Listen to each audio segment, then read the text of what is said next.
Satan whispers lies to strong Christians in the quiet corners of their hearts, where faith feels unshakable, but doubt creeps in like a shadow you didn't notice until it's too late.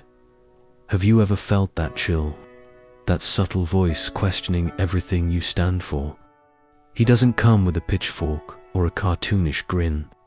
He's cunning, slipping into your private moments when you're praying, fasting, or standing firm in your calling, planting seeds that make you wonder if you're really who God says you are.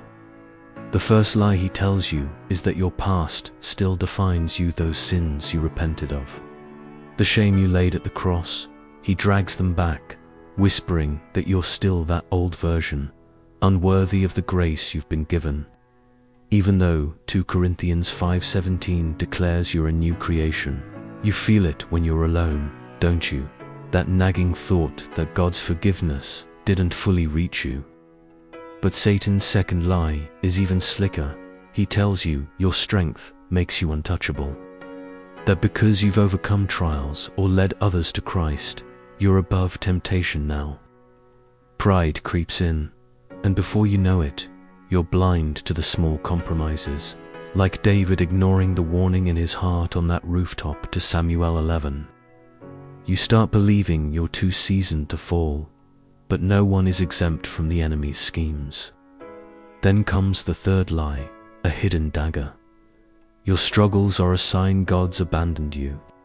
When prayers seem unanswered or your fire feels dim, Satan hisses that God's silence means he's turned away, ignoring Romans 8:38-39, which promises nothing can separate you from his love.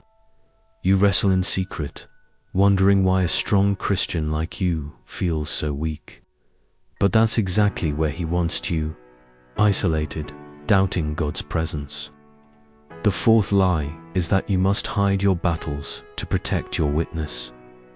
You're a leader, a mentor, a beacon. How can you admit you're struggling with fear, lust, or anger? Satan convinces you that vulnerability will ruin your testimony. When James 5:16 urges confession and prayer for healing, you carry the weight alone, terrified of being seen as a fraud, but that silence only tightens his grip. Then there's the fifth lie, a subtle but devastating one. Your good works are enough to keep you close to God. You're serving, giving, preaching. Satan convinces you that vulnerability will ruin your testimony. When James 5:16 urges confession and prayer for healing, you carry the weight alone, terrified of being seen as a fraud, but that silence only tightens his grip. Then there's the fifth lie, a subtle but devastating one. Your good works are enough to keep you close to God. You're serving, giving, preaching. But Satan nudges you to rely on your efforts instead of God's grace, turning your faith into a checklist. Galatians 2:21 warns against nullifying grace. Yet you feel that secret pressure to perform, as if God's love depends on your hustle. The sixth lie is that you're too busy for stillness with God. Satan loves a distracted Christian, filling your schedule with kingdom work so you skip the quiet moments where Psalms 46 minutes and 10 seconds says to be still and know. You feel productive, but your soul starves, and he's counting on you not noticing. The seventh lie is a shocking one. Your small sins don't matter. That harsh word, that fleeting thought, that minor indulgence, Satan says they're harmless because you're strong. But 1 John 1-9 reminds you to confess even the smallest trespasses. Those cracks in your armor are his entry points, and he's patient, waiting for them to widen.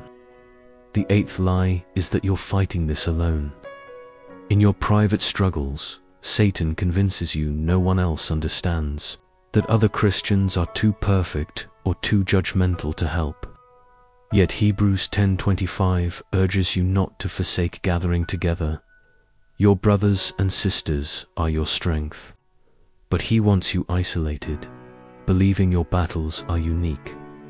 The ninth lie cuts deep. God's plan for you isn't as good as the world's pleasures.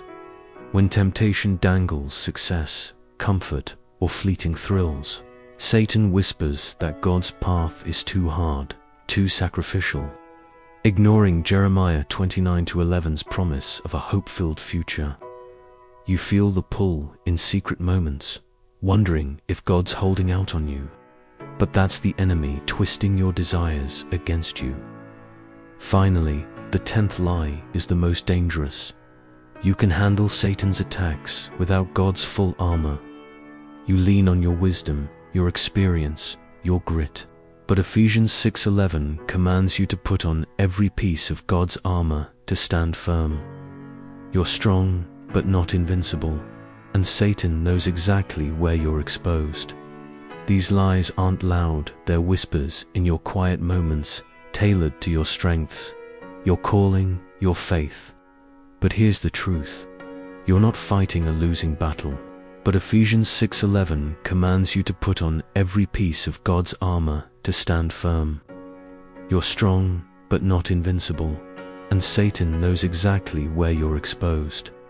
These lies aren't loud, they're whispers in your quiet moments, tailored to your strengths, your calling, your faith. But here's the truth. You're not fighting a losing battle. The enemy's lies crumble under the light of God's word, the power of His Spirit, and the community He's placed around you. Don't let Satan's private attacks define your public victory. Stop hiding, stop performing, stop believing you're alone. Take every thought captive, as 2 Corinthians 10:5 commands, and stand firm in who God says you are. The enemy's lies are strong, but your God is stronger, and He's already won. So, what's the next lie you're going to reject in Jesus' name?